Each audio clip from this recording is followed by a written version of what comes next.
Hello! I'm so glad you could join me. My name is Pixie. I make videos about the art I make and the books I read. And this is almost all the books I own that I haven't read yet. And this is also my 2024 TBR, because in 2024 I'm on a mission to clear my own TBR. Almost, again, because I have a little library of Marxist theory and I'm not gonna plow through all of that within a year. That is just not doable, and I also don't think very productive. So I don't have all my Marxist books here with me. I do have a few that I want to read regardless of reading groups and such. So in my own time. But let's get started, because we might be here a while. Let's start with the poetry department, because that is the smallest. So we have Leaves of Grass by Walt Whitman, beautiful penguin cloth bound, that I want to read in the summer.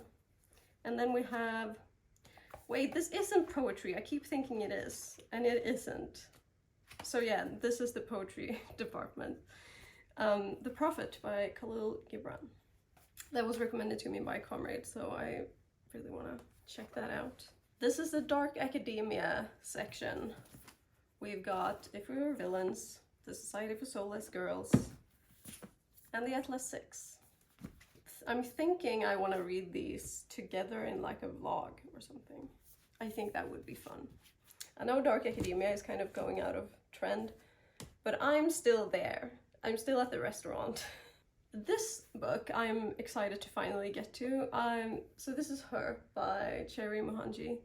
I marked this as want to read on Goodreads in like 2016, just because I was just browsing through lists and just clicking things. And then I went through my want to read and I took a bunch of stuff off, but I kept this one because it was about working class women and their relationships to each other. I think I found it on a list of like lesbians of color or something along those lines. So yeah, it's focused on Black women and the relationships between them, working class Black women. So I look forward to reading this. It's been a bit hard to find. It used to be a library book. I bought it from eBay, but now I have it and I look forward to reading it. This was a thrift find that I mostly got for the cover because I am obsessed with this. It's Dandelion Wine in English. I normally prefer to read in English if the book was originally written in English.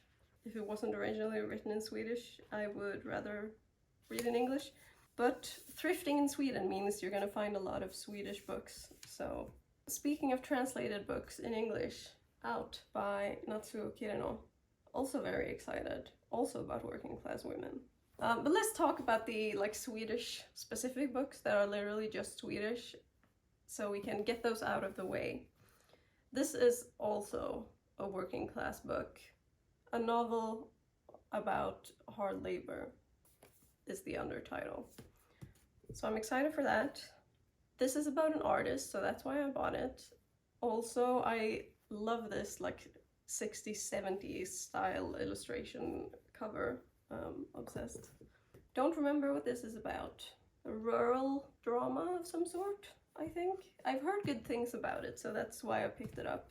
This is a Swedish classic, also about working class life. So there we go, those are the Swedish books out of the way. This Steinbeck was not thrifted. I picked it up from my grandma's house, which is like a thrift store in a sense. It is Wayward Bus.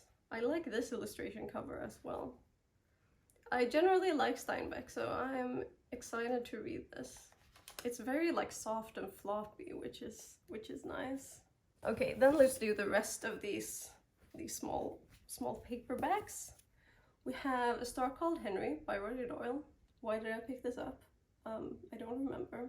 Oh, Easter Rising in Ireland. Okay, that's why I picked it up. Homegoing, that I have heard a lot of good things about. Generational Saga from Ghana. This is a book I don't know much about at all. The Slave is a powerful love story set against the exotic background of 17th century Poland with all its superstitions, witchcraft and witch hunts, abundant life, and appalling prejudices.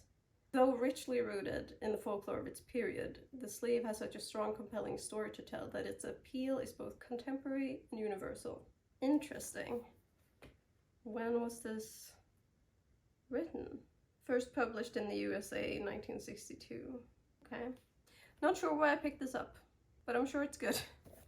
The Night Watch by Sarah Waters, which I picked up because I am gay. Not much to add there. The Passion of Artemisia, about Artemisia Gentileschi, which I picked up because I'm an artist. Then we have Blood by Patricia Traxler, which oh, this is also about an artist, and it's called Blood. There's a murder at a university, so I was like, dark academia maybe, and it's about an artist. I don't know, it sounds like my kind of thing. The Conquerors by Andrea Malraux. I don't know, I'm so sorry. This is about the Chinese Revolution in the 1920s. Leon Trotsky had some critical things to say about it, so I'm really interested to see what it's like. Oh, technically this is also Swedish, but it's available in English. It's Bear Town by Fredrik Backman, which will break my heart and I'm scared. But I will face my fears at some point. Looking for Jake by China Miéville is a few short stories set in the same universe as Prettier Street Station, The Scar, and The Iron Council is the third one, which I'm very excited about because I really loved all those three books. But I keep not picking it up because when I really like an author, I avoid their backlist because, I don't know, I'm saving it for a rainy day and then the rainy day never comes and I never read the books I think I'm gonna really like. It's stupid. I am sick in the head. Obviously, I'm gonna finish the Broken Earth trilogy, and I'm so excited. I am willing to give Terry Pratchett a new chance. I've heard that Guards is like the most trans of the Discworld books. I don't have like high expectations, but I do have some expectations. But I'm trying to temper them because I have historically not really jived with Pratchett's style. I find it annoying, which does make me a hypocrite because I realized when I read another book by Tamsin Muir, who wrote The Locked Tomb, that Tamsin Muir is basically very similar to Terry Pratchett and Douglas Adams, and I found both of the men really annoying, but I love Tamsin Muir. So, problematic. Anyway, we're giving Pratchett a new chance, because I feel like I should like him, and it bugs me that I don't. So maybe I will this year. We'll see. I also shamefully haven't read To the Lighthouse by Virginia Woolf, despite having her signature tattooed on my body. I also DNF'd one of her books in 2023, despite having her signature tattooed on my body.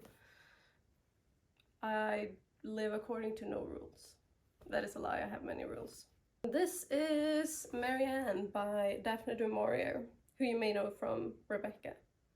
Apparently Marianne is based on her, I think, grandmother or something.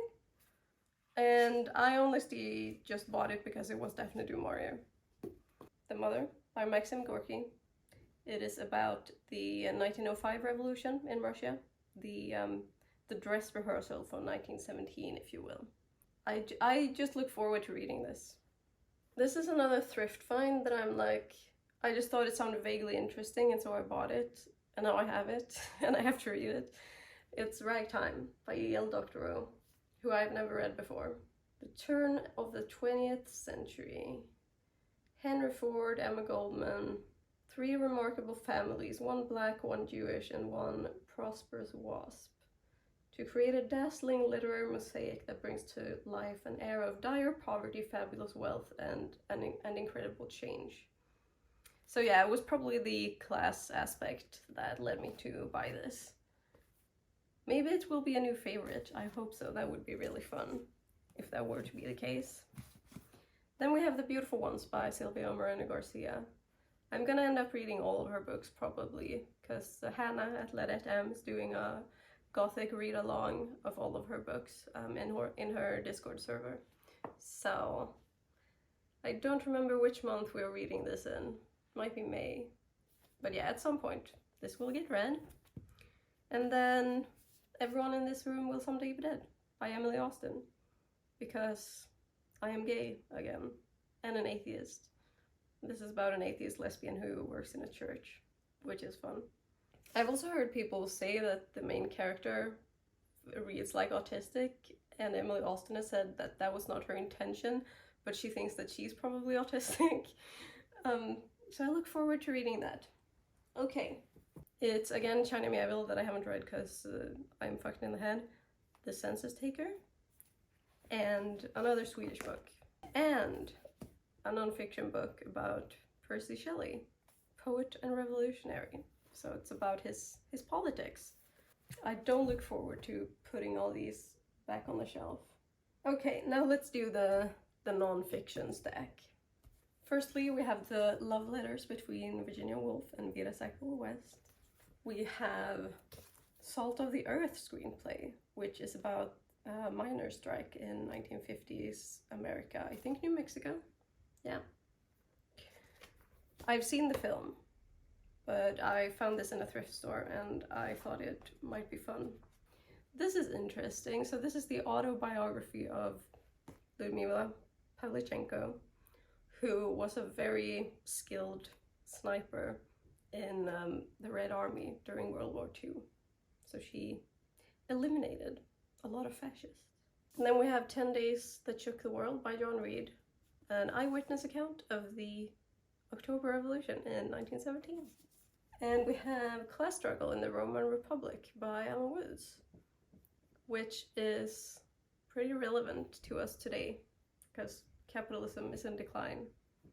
The Roman Republic was a society in decline. 2024 is also 100 years since Lenin died, so we're gonna focus on Lenin. I'm gonna read Trotsky's The Young Lenin biography of him.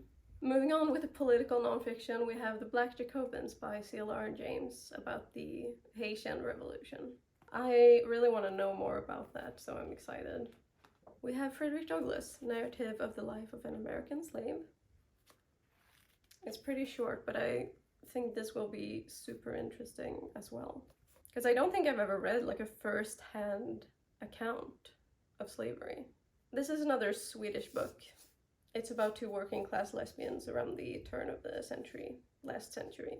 I don't know if I'm gonna end up reading this whole book. My grandma gave it to me. It's an academic writing about the Russian art avant-garde. And I just don't trust academics about anything regarding the Russian Revolution, because they typically spend a lot of words being like, actually revolution is impossible and you're stupid. But it could also be interesting. So I don't know, we'll see. And then I have to expose my shame. I recommend this book to comrades all the time. I haven't finished it. I've read large parts of it. So up until this bit, I've read everything, and then I've read some parts towards the back, but I haven't read it from cover to cover. And I really want to, because it's really good.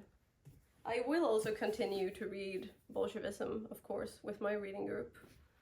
I'm this far right now. And at some point, I'll finish Reason and Revolt as well. My voice is starting to go. So this is my own TBR. These are the books that I own, that I haven't read. I hope you enjoyed seeing them all. Let me know what you think I should prioritize. And let me know if you have any specific things you want to read in 2024. And you can, I don't know, check out my links below, follow me on Instagram. Until I see you next time, take care. Okay, goodbye.